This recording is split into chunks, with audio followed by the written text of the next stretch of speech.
At so ayan, hi guys! Welcome back ka channel natin at ito na nga po sa episode 157 para kay season 4 natin kay Kalbo. Pero bago tayo magsimula, ay ito na po sa mga naghahanap sa inyo at may trip ng Soul Leveling season 3. Yung episode 4 natin, nandun na, nalapag ko na kay second channel natin. So yung link po nito, nandun lang kay comment section. At yung pala, pakisubscribe na lang pala guys si second channel natin. So yung mga main na manga series natin dito sa main channel natin. Tapos dun sa second channel natin, yung mga secondary na manga series natin na request ninyo. So yun naman ulit, ay huwag na natin patagalin pa. Simulan na natin yan. At kung sa nakaraan nga, ay dito tayo natapos sa pagkatakot nito ni Garo. Diyan nga sa sinabi ni Saitama na gusto niyang wasakin yung buong mundo. At now, ang continuation niya is eto naman na. So ito salita ulit dyan. Ito si Saitama, sabi niya nga dyan na ang plano niya sana na maglabas muna siya ng galit ng sama ng loob niya sa pamagitan ng pagtalo dun sa tinatawag na Monster King. At eto nung makita niya nga raw si Garo, ay sabi niya parang okay naman yung itsura ni Garo, parang mukha siyang malakas-lakas ganyan, pero sa tingin niya parang hindi raw si Garo yung Monster King. So kaya nga ito, biglang talikod na. Ito si Saitama, aalis na siya. Sabi niya nga dyan, sige kung pinaplano ni Garo na maglaro siya bilang isang halimaw o bilang isang hero, sige okay lang, bala si Garo dyan, gawin niya yan kung yan yung hobby niya eh. Pero wag niya lang to sa sobran. So ito, biglang talikod na si Kalbo, sabay sabi niya nga dyan, sige alis na ako. So napakaswa lang nito ni Saitama at iniwan niya na nga dyan ito si Garo. Pero ito nga, natutulala pa rin ito si Garo dyan kay Saitama. Sabi niya nga dyan, ano yung naramdaman niyang pressure mula dyan kay Kalbo. At ito nga sa isip-isip niya, pakiramdam niya talaga, nakita niya na eh itong Kalbo na to. Pero ito sabi nga ni Garo, sige hayaan na yan, pabayaan na yan, hindi na mahalaga kung sino nga raw ay ang si Saitama. Pero maya maya pa ay tinawag niya rin itong si Saitama, so hindi siya nakapagpigan. Sabi niya nga dyan, hoy ikaw. At ito ngayon salita na si Garo, sabi niya nga rito na talagang wala raw alam ano itong si Saitama, hindi niya naiintindihan na yung ginagawa nga raw ni Saitama na pag-ignore at pag-underestimate sa absolute evil ay talagang napakalaking pagkakamali niyan. At ito nga, dali-dali atake itong si Garo. Sabi niya nga dyan kay Saitama na bubuhayin niya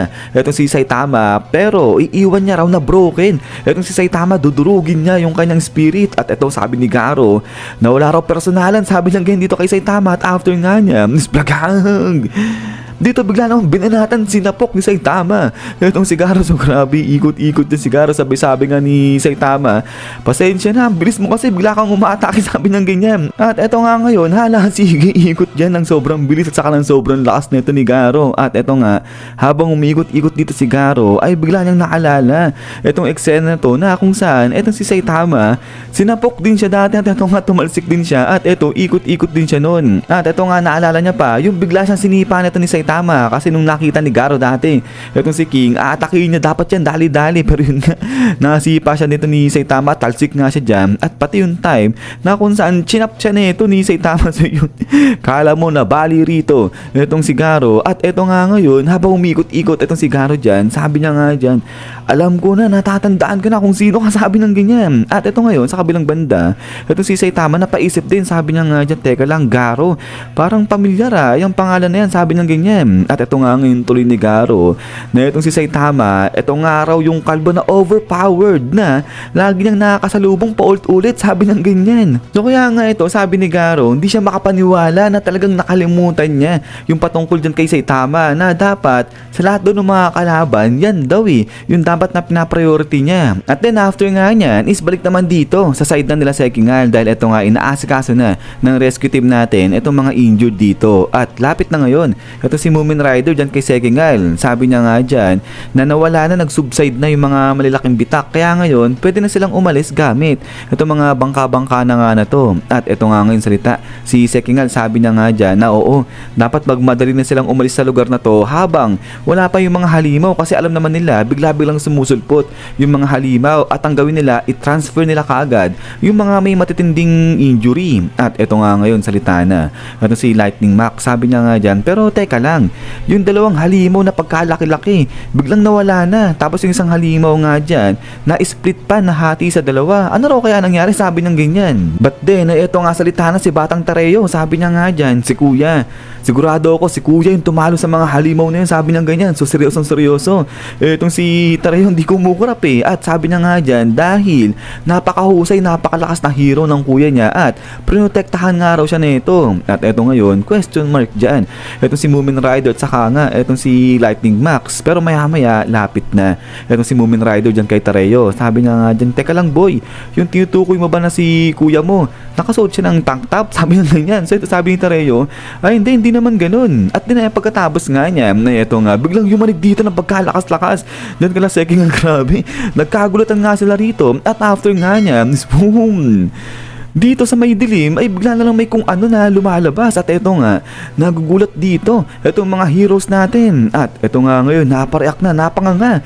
Eto sila Snake Man, sabi na nga dyan, teka lang, may nangyayari na naman. Sabi nilang ganyan, so hindi na talaga matapos yung nangyayari dito. Kaya nga eto, nagugulat pati etong si Sekingal. At so eto ngayon salita si Sekingal, sabi niya nga dyan na talagang di niya na alam, di niya matukoy kung may naglalaban ba o natural disaster na lang yan. Kasi nga raw sa lahat ng mga nangyayari dito, sa lahat ng mga nakita nila, parehas yung mga hero saka yung mga monster ubod ng lakas. At din ito nga ngayon, bam bam, dito nagliliwanag na nga dyan sa may kalangitan, sa may paligid. At eto ngayon, nagsasalpukan na etong si Saitama at saka nga etong si Garo. So yung si Garo, suntok sipa yung binibigay niya kay Kalbo, pero yun, ilag-ilag lang dyan. Etong si Saitama at saka deflect niya lang yung mga pag-atake binibigay sa kanya ni Garo. But then maya maya pa, eto nga biglang sumuntok na rin etong si Saitama, pero yun, dali-dali ilag lang dyan. Etong si Garo at after nga niya, eto nga bumwela na ng sipa etong si Garo at after niya, bam, sapol ngayon dyan si Saitama. At eto ngayon, blagang bagsak dyan, lipad pababa etong si Kalbo natin. At eto nga ngayon, di pa tapos. Eto si Garo, eto ang bilis, nagdash na naman siya pababa, gumawa ulit siya nung liwanag na ilaw. At eto nga ngayon, si Kalbo sa kabilang banda, nagpapagpag lang siya, so walang effect sa kanya yung atake ni Garo. But then eto nga ngayon, biglang palapit na etong si Garo dyan kay Saitama at i-chop niya na etong si Saitama. Sabi na nga dyan, my own style. At after nga niya, is blagang dito grabe ang lakas ng pag-chop nito ni Garo dyan kay Saitama. Kita yung gigil ni Garo dyan sa mukha niya. At after nga nito, is boom, grabe. Sa sobrang lakas ng atake ni Garo, napadaon dito etong si Kalbo natin. At eto nga nagsiangatan pa dyan etong mga sobrang laking tipak na bato. At after nga nito is boom, dito naging violent na rin etong area nila, nagkaroon na ng mga kidlat-kidlat yan. Grabe, chop pa lang ni Garo yan. At eto nga ngayon ay habang gigil na gigil dyan etong si Garo, talagang pinupush niya etong chop niya dyan kay Kalbo. Pero yun, nagliliwanag lang etong ulo ni Saitama. At eto nga maya maya pa, talagang nagkikiskisan na etong ulo at saka nga etong kamay dyan ni Garo. But then after nga nito, spang! Dito bigla namang tumalon etong si Saitama at ayun, sapul rito etong braso ni Garo at nabasag dyan ang tuluyan etong kamay ni Garo. Grabe, ang tindi nito ni Kalbo, binasag niya etong braso ni Garo. Kaya ito nagulat etong si Garo at eto nag-react na etong si Saitama. Sabi niya nga dyan, teka lang, anong problema mo? Sabi niya ganyan. At yung pagkatapos nga niya na eto nga, nagbalik ulit etong braso ni Garo. So talagang halimaw na etong si Garo. Sabay salita na etong si Saitama. Sabi niya nga dyan, pero yun pala, maalala ko, meron akong sasabihin sa'yo sabi niya ganyan dito kay Garo. Pero ito nga, habang nagsasalita etong si Saitama ay maya biglang sumuntok ulit etong si Garo dyan kay Saitama. So grabe, yung mukha dito ni Kalbo parang wala lang. At after nga niya, blagag dito bumawi ng suntok etong si Saitama. Sabi niya nga dyan kay Garo, makinig ka pag may sasabihin sa'yo. Sabi ng ganyan. At eto nga ngayon, boom, grabe, talsik dito, lipad etong si Garo. At eto nga ngayon, nakikita nila Sekingal,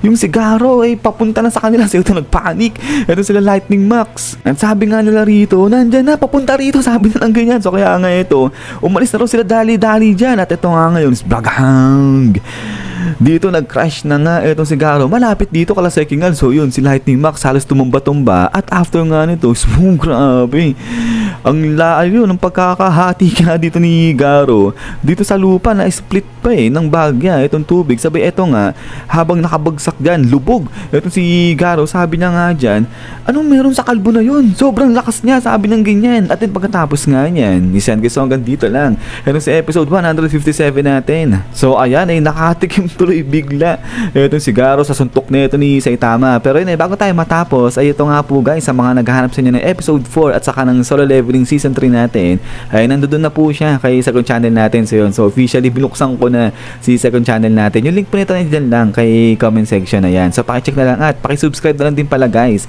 si second channel natin. So doon ko po ilalagay yung mga secondary na mga manga series natin at yung mga main natin dito sa main channel natin. So yun lang, so ulit ay maraming salamat sa walang sama-sama pagsuporta sa channel natin at hintay-hintay lang para sa next episode ito ni Kalbo. So mamaya ay gagawin ko na po ulit yan. So yun, so lagi mag-ingat. God bless nyo lahat at kita-kits tayo ulit.